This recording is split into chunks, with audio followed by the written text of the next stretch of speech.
Massey family, it's Cassandra again with another installation to our genealogist series. And this morning I have the pleasure of having Janice Bryant of the Afro-American, this is a mouthful, Afro-American Historical and Genealogical Society. Welcome, Janice. How are you? I'm great, thank you. All right. Well, why don't you tell us a little bit about yourself and what you do with genealogy? I am a retired teacher. I've taught for about 15 years here in Georgia and in Massachusetts. I have been doing genealogy since I was 19 years old. I actually was taking a Black scientist course at Northeastern University. And one of our professors was like encouraging everybody to interview their family. And he did a whole class on interviews and how to do genealogy. And that's how I got started. Okay, wow. Now, what do you do for the Genealogical Society there in Atlanta? Presently, I am vice president of OGS in Atlanta, the Atlanta chapter. And I'm also program and education coordinator. Oh, wow. Okay. What would the resources that the society have be of benefit? How would they be of benefit to the Massey family? Our family's from Wilkinson County, Georgia. That's the original place that we found. And how could the society benefit us at all? Well, we're a Metro Atlanta chapter, so we take in people people attend as far away as Savannah, and with the COVID and being virtual, we have people attending from California and Philadelphia and Florida even. And so what our society can do, we have once a month workshops or presentations on different subjects. And then we have focus groups. The focus groups are mainly states. So we have Georgia and Mississippi, and just like about 7 or 8 different states, focus groups, and DNA. And so these groups get together, they focus on one subject a month, or sometimes they just get together and share. And sometimes that's the most beneficial because everybody can learn and collaborate with each other. Well, I was researching the society, and one of the projects I noticed that you had was for a funeral program. And tell me a little bit about that, and because I'm really trying to encourage my family to save, that type of history, because it has history on it. You've got names of people that, maybe people don't know where they're at, and so you've got those brick walls there. And so tell me about that project with the funeral program. That was started by a lady named Tamika Strong. She presently works at the Georgia Archives. Okay. And it was started in collaboration with the Auburn Library. And they're presently, I think they have lots of funeral programs. So they're digitizing them and putting up online so that they can be shared nationally. Wow, that's awesome. Why, in your opinion, is knowing family history important? I think that knowing our own history gives us a sense of pride. Despite the obstacles that our families have been through, still we rise. We can overcome a lot. And our history is so intertwined with American history. Our history is American history. Absolutely. So learning your family history can help you understand how we're so intertwined into we are American history. Absolutely. What are some of the common issues that people face when they're when they're researching their family history? The most common issue that most people run into is the 1870 census brick wall. Yes. Once, because most of us have ancestors that were slaves, and slaves were not documented by name, Right. and because they were considered property.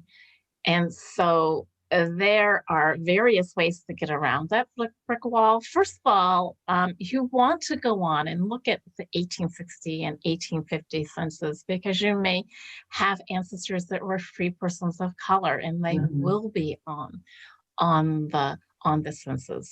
But more than likely not, I would say about half of my ancestors were free persons of color. Okay. And then on my mom's side, they were free persons of color. On my dad's side, they were slaves until Juneteenth in Texas. Okay. But my mother even has ancestors that were slaves also. And so getting through that brick wall is not as easy, but there are ways of going through it. You can look at the 1870 census and look at the place that the community on that census, look up and down the sheet and see if there are any Caucasian people with the same last name as yours, and how if they're within proximity, they may have been the enslavers of your ancestor. So then you want to look into wills and estates and inventories and see if they mention your ancestors in their document. We don't always, our ancestors don't always take their enslavers' last names. They may take some other names. So you have to be creative and try to figure out what that may be. One of my ancestors, well, my maiden name is Arnwine, and our ancestor, the group of them did not take the last ancestor's last name. They took the last name of the man that tried to free them. Okay.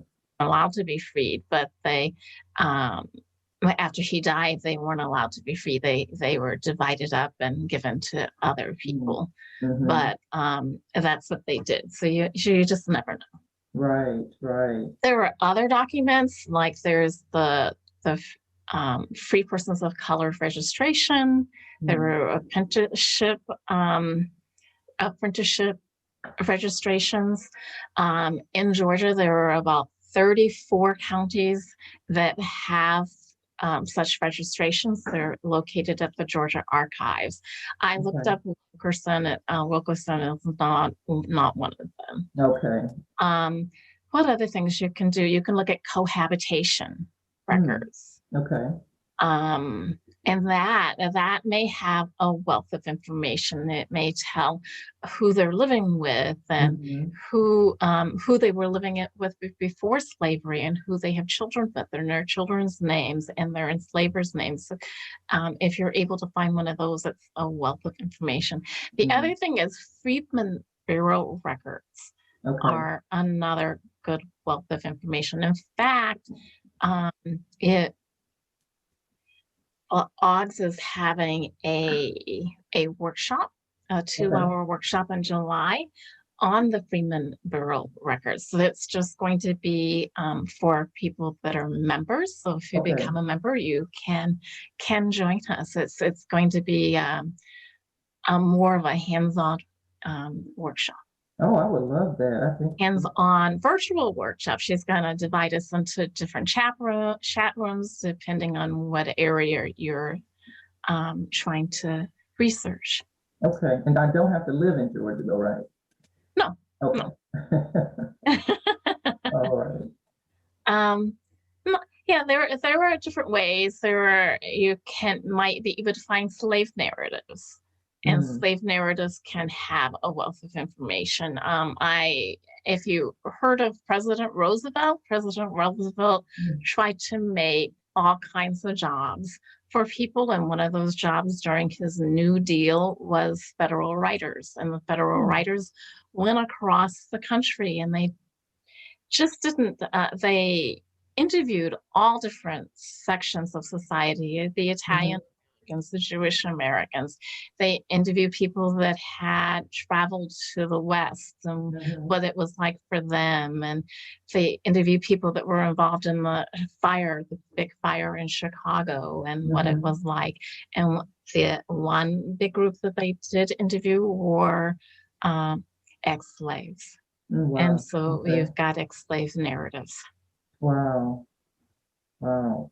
Do you have any other ways to kind of look into your history? So if it was just like a regular family member that I meet and I say, and they're interested, how can I find more of my family, or how can I find out how we're related? What's something that they could do right off? One of the things they can do is look on Ancestry. Look Hmm. on family. Ancestry will cost you money, but Yeah. if you create a tree, it will come up with little hints, and you can search on your own. Hmm. Family Search is a free website, and it has all and Hmm. more than Ancestry. Well, it has probably more. I would say more than Ancestry. And with Hmm. Ancestry, you have to buy extra to go into other countries where a Right. family you can.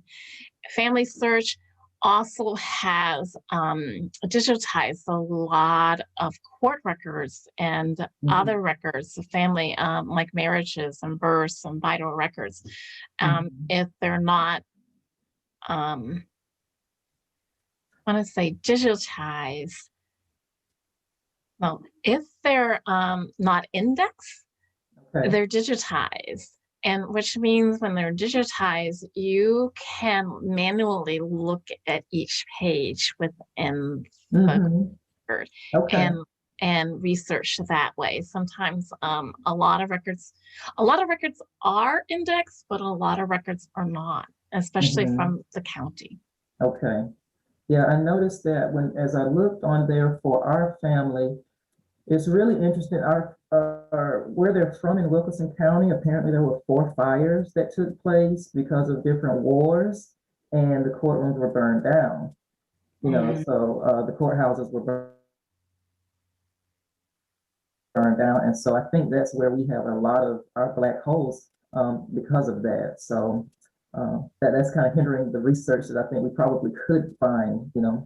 Right. And it may be that Wilkerson County may have divided off from another county. Hmm. You may want to check the history of the borders for Wilkerson County. Hmm. Were they part of another county? And if they were, maybe the records are there. Oh, wow. Okay. Yeah, that's a good tip. All right. And then check your historical center. Even libraries may have a section on genealogy. Okay. There is the DAR has a section within the public library in Macon. It's Okay. a very good library for researching in. A lot of They may not be digitized, but they were made into books. They've been transcribed and made into books, so you can research that way. Hmm. Okay. County, and they just don't have Georgia. They have most of the East Coast. Wow. And the DAR, that is Daughters of American Revolution, I believe. Right, right. Okay. And they have some things that are microfilm, and they have microfilm machines that you can sit and look through. Yeah, that's my dad's area. That microfilm, that's intense. Okay, so to kind of wind things down, tell us about one of your favorite family research stories. So I one of my father's ancestors, he was born in Tennessee. His his enslaver's name was Alvardus Artwine. Okay. Alvardus brought a woman and her daughter from an estate. Mm-hmm. And when he did, he liked her so much, she became his mistress. And she not only lived on his land, she lived in his house. Oh, wow. And we found an article. One of the people that I work, one of my cousin's wives found an article that was online. I can't find it now, but I downloaded it, where he talks about the neighbors were upset that this woman was living in his house. And so they surrounded the house, and Alvardus got wind that they were after him. He had his Negro man slave take a dummy and put in the doorway. And the neighbors shot at it. And when they shot at it, he pushed the guy away and the dummy away and just started shooting. And when he was done, he shot and killed a neighbor. Oh, wow. And then after that happened, he was, wanted to get out of that state. And so some of his relatives had moved down to Texas, and he had 4 women slaves. He didn't take the man slave, who happened to be also my ancestor. He took the 4 women slaves, and he took their children, but no adult children came with them. Down to Texas, and started a grist mill, which is, I think, they make flour and cornmeal and stuff down there. He had like about 600. He also had a cotton plantation. He had about 600 acres of land. In 1855, he had a will drawn up, and in the will he said that he wanted all the land and all of his property sold and divided amongst the 4 women and their children, so that they could go on to a free American state. Wow. And so the very people that stood and witnessed the will after he died, they took dogs and rounded up all the slaves and divided them up. And in 1855, my great-grandfather was just 5 years old, and he had 2 older siblings. And so when they rounded him up, according to a slave narrative, when he was interviewed, he was like 83 or 84. In 1938, he was 18 months old, listed on the will. Actually, Alvardus's will had an estate inventory, and he listed all of his slaves by their children, by the woman, and then all of her children were listed under it. And the man that was interviewed, his name was Sterling Arnwine, and he was only 18 months old at the time. He was actually Alvardus's. No, he wasn't. That's not true. I was going to say he was actually Alvardus's grandchild. Alvardus's mistress was his grandmother, but when Alvardus brought the grandmother and the daughter, who was 9 at the time, Annika was his mother. She was not Alvardus's child. But anyway, they rounded up all these people, and Sterling ended up on the same plantation with my great-grandfather and his family. And he called my great-grandfather's mother was Winnie. He called her Aunt Winnie. Aunt Winnie took him in and took care of him while he was on that plantation.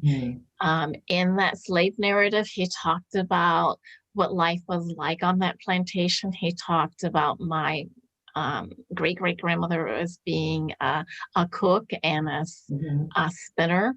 He talked about how his very first pair of pants, he calls them breeches, were made out of dog hair and how itchy they were. Oh, And wow.